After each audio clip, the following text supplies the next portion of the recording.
Hi, I'm Scott Heileson, and this week we're going to review a Tudor Submariner issued to the French Navy in 1977. So first of all, what is this? This is a Tudor Submariner reference 94010. Its serial number is 903241, and it has an ETA 2776 movement inside. It's a 38mm case with 20mm lugs. Now, why is this special? This is my first Tudor MN. After I saw the Hodinkee article and the video, I set out to find my first one, and so I reached to the person that knew the most about Tudor MNs, and that was Ross Povey of TudorCollector.com. Ross was able to connect me with a friend of his that was selling a Tudor MN, this very one. After a little bit of back and forth and a phone call, which I always like to do with collectors before buying a watch, the watch was mine. And when I received it, it just took my breath away. It was everything that you would hope for in the iconic Tudor MN. Blue dial, beautiful buttermilk hands, and a great case. I was set on a watch issued in 1977 because that was my birth year, and so that seemed like a great place to start my collecting. Let's go through the elements of this watch. First, the dial. This blue dial is the iconic color of Tudor MNs, but as we'll see later, there are also black dial variants. This watch also has the iconic snowflake hands. The case on this example is in great condition with its chamfers very visible and preserved, and you can see the original tooling marks, vertical tooling marks on the side of the case, suggesting that this watch hasn't been polished. But it's nice and thick lugs and just a really great example of a case. In fact, when I first bought this, I wasn't really a case guy. I didn't really appreciate that. And years later, I've started to appreciate more the importance of a really strong case. But again, these are military watches, so the more beat up, the better. So what's great about these vintage Tudors is that they're pretty close to Rolexes. The only difference is the movement.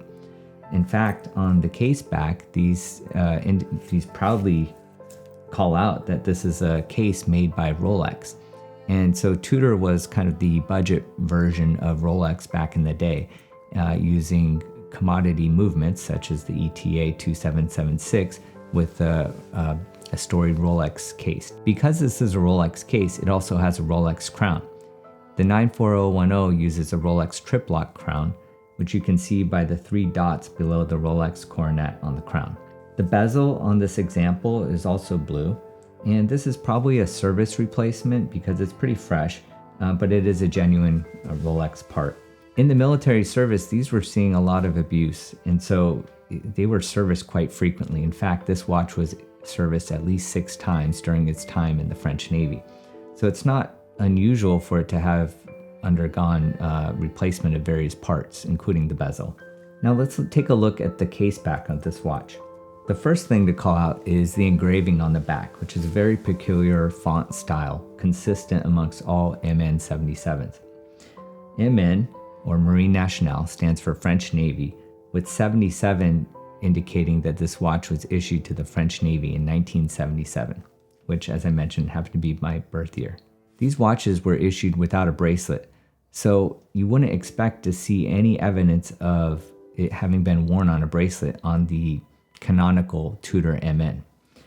As you can see here on the back of the lugs, there are no such markings, so this watch has never been mounted or worn on a bracelet. Of course, it's possible that in civilian life, this watch was mated to a bracelet and that would be okay, but it's always a nice little extra cherry on top when you can find an example of a Tudor MN that doesn't have any indication of having been mounted on a bracelet. On the topic of straps, I believe that these watches were probably first issued with a purline style strap such as this one, which is a woven nylon and pretty easy to adjust on the fly. Another thing to note about this example is that the case back has some pretty serious gouges on it from somebody using an improper tool to try and open the case back. You can see here just huge gashes on the edge of the case back. At first this really bothered me, but over time I've come to love it as just part of the watch's story. Who knows, maybe this demanded an urgent service in the field and somebody used the tool they had. I don't know, but I love it. Thank you. My favorite part about this watch is actually what's on the inside of the case back. If you open up the case back and you examine it with a loupe, you'll find 6 watchmaker inscriptions. Here's a close-up of what they look like. The first inscription is 3-81 YP. YP are the initials of a watchmaker named Yves Pastre. Yves Pastre had a workshop that wasn't far from the French Navy's base in Toulon. When the base in Toulon needed their watches serviced, they would take them over to Yves Pastre. Yves Pastre would service the watches, and when he did so, in addition to noting what he did to the watches, he would also dutifully write down the serial number and the given unit that the watch was issued to. This ensured that the watch made its way back to the proper unit, or base, or submarine, or commando unit. After Mr. Pastre passed away, these records, which collectors called the register, ended up in private collector hands. If you happen to have a watch issued to the French Navy, and it has one of these inscriptions from Mr. Pastre, you can reach out to people who hold the register and see if your watch's serial number is in there. If so, they can send you a copy of that page and you'll be able to find out a little bit more about your watch's history. In this case, this watch's serial number was in the register and I was able to get a copy of the page. You can see here that this is a copy of the page of the register. This particular page comes from 1981 in March. You'll see that there's an entry for a Tudor 903241, this watch, and it was issued to the École de Plongée, or diving school of the French Navy. This watch has been serviced at least 6 times by Mr. Pastre. With 17 years of continuous service in the French Navy, imagine the stories that this watch holds. I can't wait to share more stories of other watches with you in our upcoming episodes.